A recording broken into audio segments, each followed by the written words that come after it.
Pessoal do Projeto Simples, aqui é o Javier e hoje vamos falar com um cara que é referência na venda da Amazon, o Luiz Vilas Boas.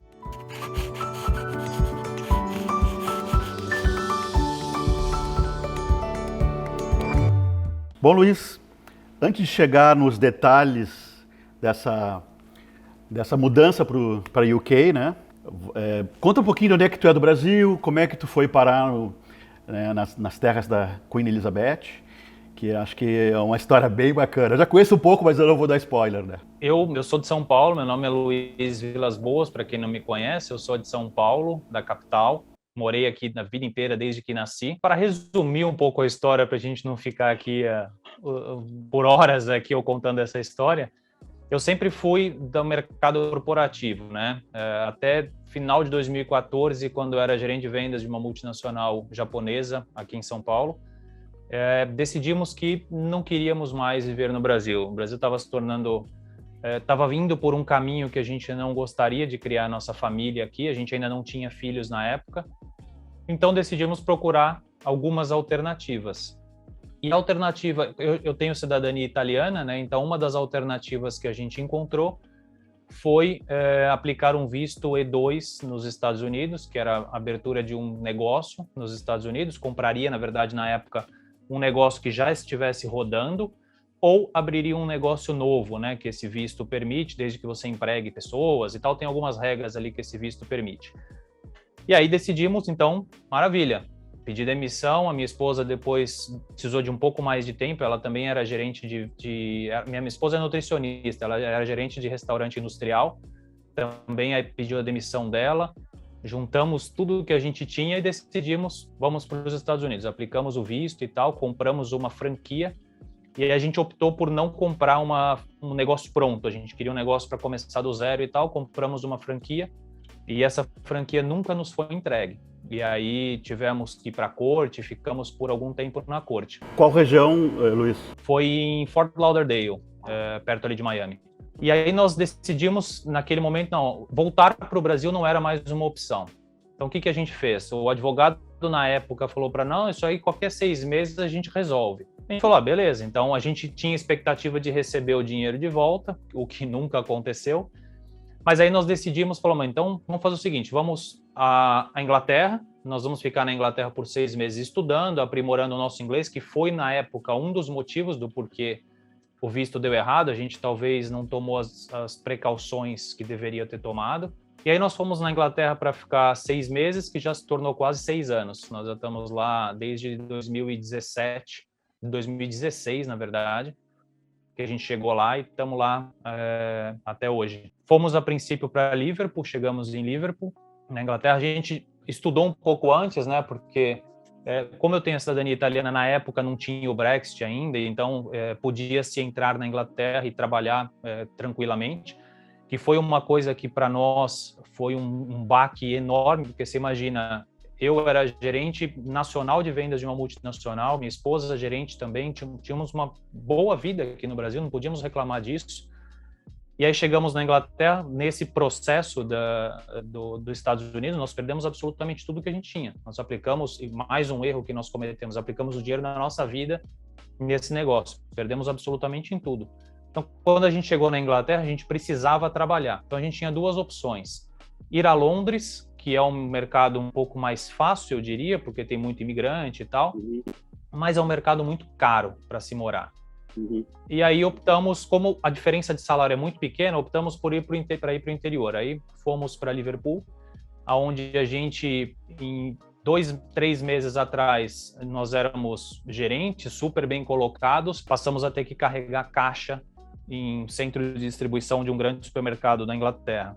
E tivemos que ficar nessa situação por alguns meses, até que depois eu consegui me colocar um pouco melhor para ser atendente de telefone, customer service no Booking. E aí fiquei no Booking por 1 ano, 2 mais ou menos, quase 2 anos. Até comecei depois a trabalhar online, vender na Amazon e tal, e aí as coisas foram caminhando para o empreendedorismo, onde eu estou aí até hoje, de 4 anos mais ou menos para cá. Legal, eu ontem estava pesquisando, né, um pouquinho, assim, para poder conversar contigo, e eu vi o primeiro vídeo que tu gravou, né, no canal. Dá até vergonha do primeiro vídeo. é numa praça, né? Cara, muito legal, né? Muito legal Perto de casa, inclusive. legal a gente ver essas diferenças, né?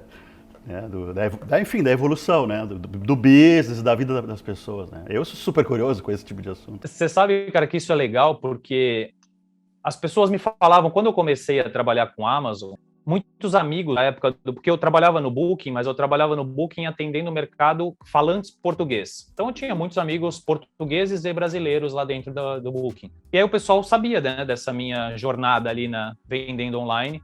E o pessoal começou a me pedir, porra, você precisa começar a botar vídeo no YouTube, não sei o quê, mas era uma restrição que eu tinha, porque eu sou um cara muito tímido. E eu falo, não vou me expor na internet, não vou. E aí você percebe muito essa evolução do primeiro dia para os últimos vídeos que eu tenho feito. E é bacana isso porque, assim, muita gente não começa alguma coisa por medo, né? E eu falei, quer saber, vai ficar horrível, mas eu preciso começar, eu preciso dar o primeiro passo. E aí fui. Como é que é? O feito é melhor que o perfeito, né?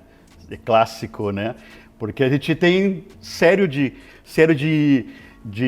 restrições e medos, né? Que a gente aos pouquinhos, enfim, ou a gente enfrenta ou a gente vai para debaixo da cama.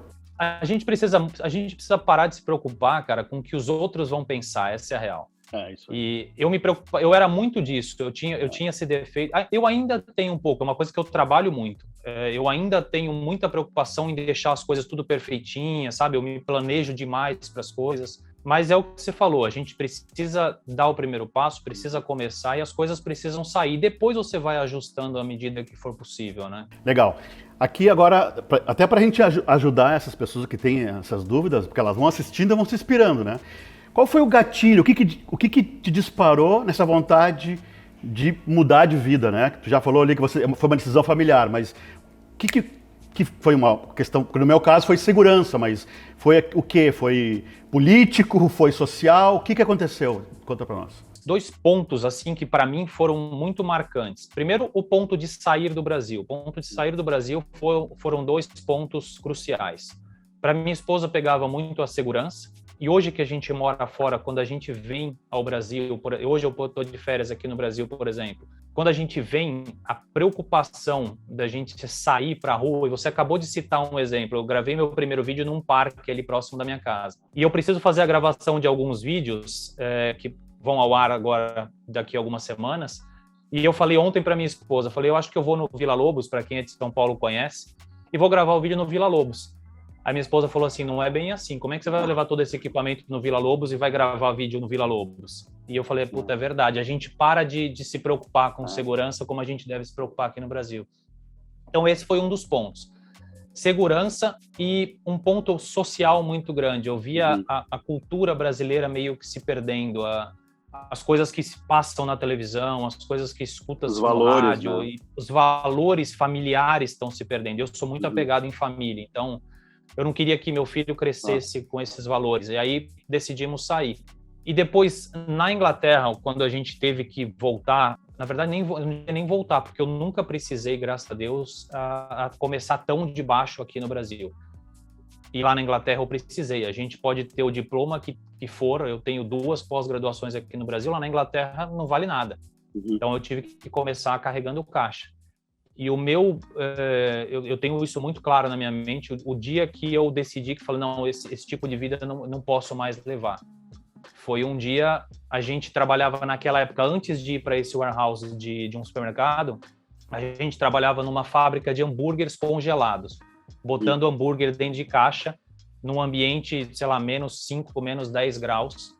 E a gente trabalhava das 8 da manhã às 5 da tarde. E na Inglaterra, nesse período, às 8 da manhã ainda está escuro e às 5 da tarde já é noite. E aí saiu às 5 e pouco da tarde à noite e a gente no ponto de ônibus chovendo, que é o que sempre chove lá na Inglaterra todo dia, um frio do cão. E aí a gente e o ônibus passou, cara, a gente deu sinal, o ônibus não parou. E a minha mulher congelando de frio, eu congelando de frio na chuva. Eu falei, não, essa vida a gente vai acabar hoje. E aí foi dali que eu dei o estopim, eu comecei a buscar alternativa e acabei caindo hoje no que eu faço. Aí que eu queria chegar, exatamente nesse ponto. Parece que a gente combinou, mas Como é que tu chegou na Amazon agora, no teu business? Até para inspirar as pessoas, porque não sai da caixa, né? Vai sempre naquele modelinho. Isso eu vejo em alguns vídeos teus que tu fala, né? O pessoal tem que sair do padrão, né? Tem que abrir a mente. Não necessariamente a Amazon, mas tem várias coisas que a gente pode fazer que não são o tradicional e que podem te dar esse conforto a mais, né? E não não passar tanto perrengue que nem tu tá contando, né, Luiz? Cara, assim, para quem conhece a Inglaterra, quem já viveu ou vive na Inglaterra, sabe, e às vezes algumas pessoas até se incomodam com o que eu digo, porque a Inglaterra é um país fácil de se viver. Porque, primeiro que é super fácil arrumar emprego. Para você ter ideia, eu cheguei na Inglaterra no dia 16 de outubro, no dia 18 eu já estava empregado. É muito fácil você arrumar emprego, mas são esse tipo de emprego. Para muitas pessoas, isso pouco importa. As pessoas ganham bem, não ganham mal. Um salário mínimo na Inglaterra, um casal com salário mínimo, que era o que a gente ganhava na época, vive super bem. Só que, para mim, é um pouco além de salário. E no decorrer desse processo, quando a gente foi para os Estados Unidos, voltando um pouco na história, a gente eu tinha na época 36 anos, 34 anos eu tinha na Inglaterra. E a gente já estava planejando em ter filho. Bom, nos Estados Unidos. Quando a gente chegasse nos Estados Unidos, a gente ia engravidar e daí por diante. E aí a gente já começou a chegar numa idade que a gente sabe que começa a ficar um pouco mais crítico de engravidar, e a gente falou, não, vamos engravidar e vamos tocar a nossa vida. E aí, quando a gente decidiu por engravidar, a minha esposa falou, olha, nós estamos num país diferente, eu não vou deixar o nosso filho em nursery, né, que é o que chama lá, desde os 6 meses de idade. Na verdade, lá com 9 meses, né, que a licença maternidade dura 9 meses. Aí nós decidimos, bom, então vamos fazer o seguinte, ela sai do trabalho, eu ia continuar trabalhando, que eu já estava no Booking nessa época, eu vou continuar trabalhando, mas a gente precisa arrumar um salário mínimo lá, com um só trabalhando, você vive, mas numa vida muito simples. E não era o que eu estava acostumado e não era o que eu queria. Então, o que eu pensei? Bom, você sai do trabalho, eu vou buscar algumas alternativas online e comecei a pesquisar como todo mundo faz. Dropshipping, Amazon e tudo mais que você pode imaginar de trabalho online que se vê na internet, eu pesquisei. E aí decidi por seguir pela Amazon. E aí comecei a estudar na Amazon. Naquela época, você daí dos Estados Unidos deve conhecer a Toys R Us, tinha também lá no Reino Unido, e estava naquele processo de falência. E aí foi quando eu comecei, falou, quer saber, então vamos para uma Toys R Us, vamos comprar tudo que tiver lá disponível em promoção.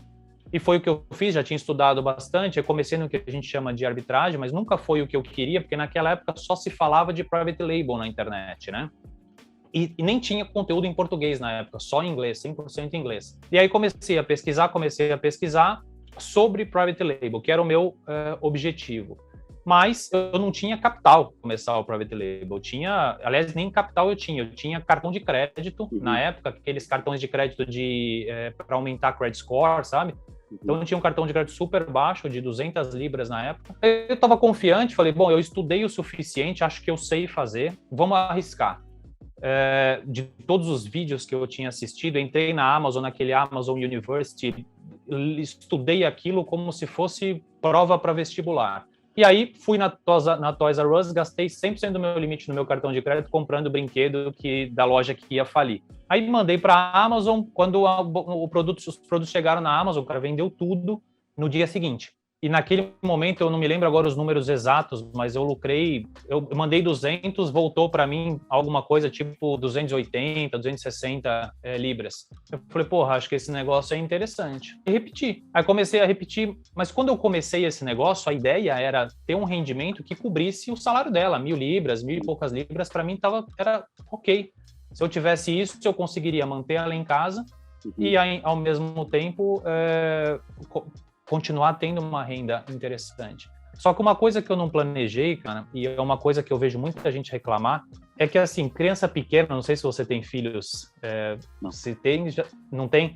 Não criança tem pequena demanda muita mão de obra. E a gente achou que ela fosse conseguir conciliar, mas não conseguiu. Então, o que eu tive que fazer? Trabalhar até às 5 da tarde, chegar em casa, ficar com meu filho até ele dormir. Bebê dorme cedo, então era ali 7 horas da noite ele já estava dormindo, e aí das 7 até a madrugada dentro, eu trabalhava no online, porque não dava para minha esposa.